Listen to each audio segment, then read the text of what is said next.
everybody, welcome to Gloria's Vintage Vittles, where we make my mother's recipes from her collection over many years.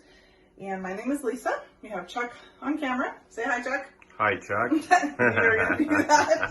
And, tonight we are making a pretty standard meatloaf, and I just thought this recipe was kind of charming, the way my mother must have cut off the title by accident, and you can see where she wrote meatloaf in her handwriting, and so it's kind of a special one to me. Anytime it has her handwriting, I feel like I have a little piece of her with us tonight. So anyway, our ingredients are 1 cup of soft breadcrumbs. Well, I use just regular breadcrumbs because that's what I had, but I'm sure it'll be fine.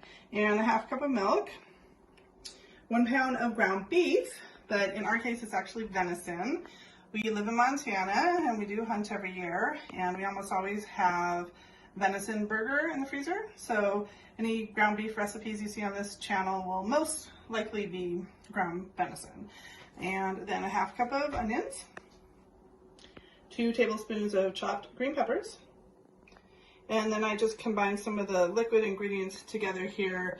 The 1½ teaspoons of Worcestershire sauce, the 1 tablespoon of ketchup, and then combine some dry ingredients here, 1 teaspoon of salt, 1/4 teaspoon of ground black pepper, and a 1/2 teaspoon of dry mustard.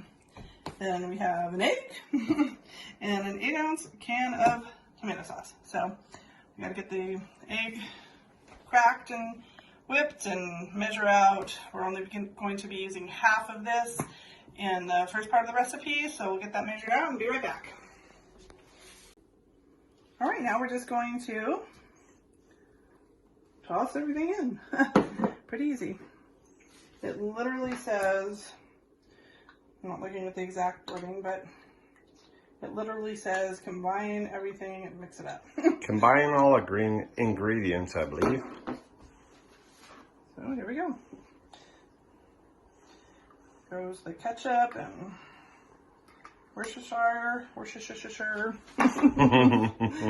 They always say because we're weird and strange and funny. Because we're from the Northwest. Well, I wasn't originally. Okay, you're from the West. How's that?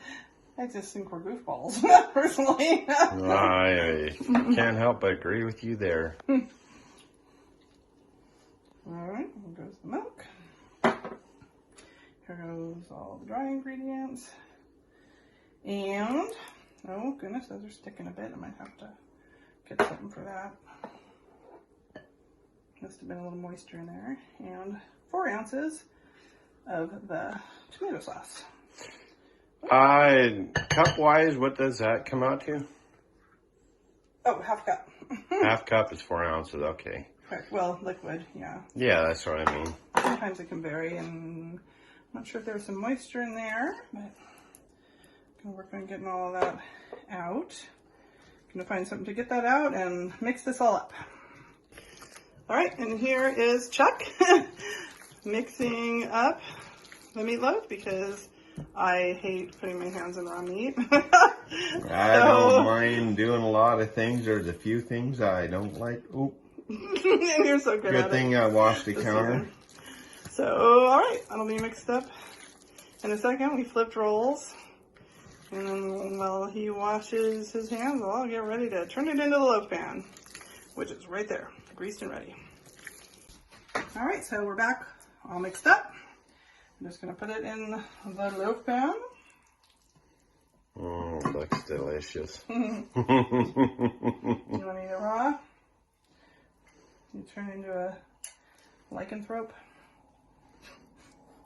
I think you watch too many movies. Too much supernatural. No, that was, remember we were talking about that word the other day. It means vampire for, not geez, vampire. Werewolf, for anybody who doesn't know. And I was saying that I think it's in Harry Potter, but I could be wrong about that. But it came up in like a crossword puzzle, so we were verifying what lycanthrope meant. All right, looks flat enough to me.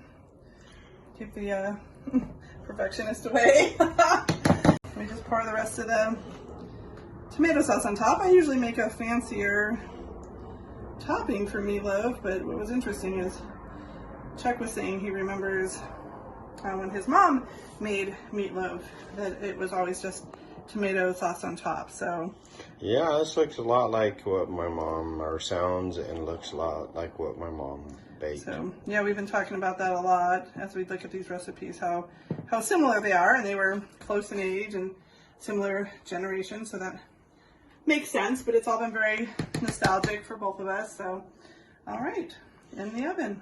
Okay, how long are we cooking this for? It says 45 to 60, and in my opinion, when it comes to ground beef, you just always do the full amount of time.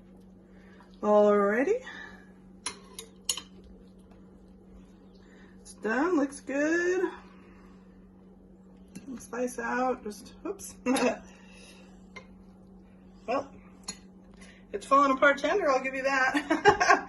I think if we would let it sit a little bit longer, we would be able to get slices, but that's okay. We're hungry. We want to eat. And I just made some steamed broccoli to have with it, and it smells awesome. I'd say it's dinner time.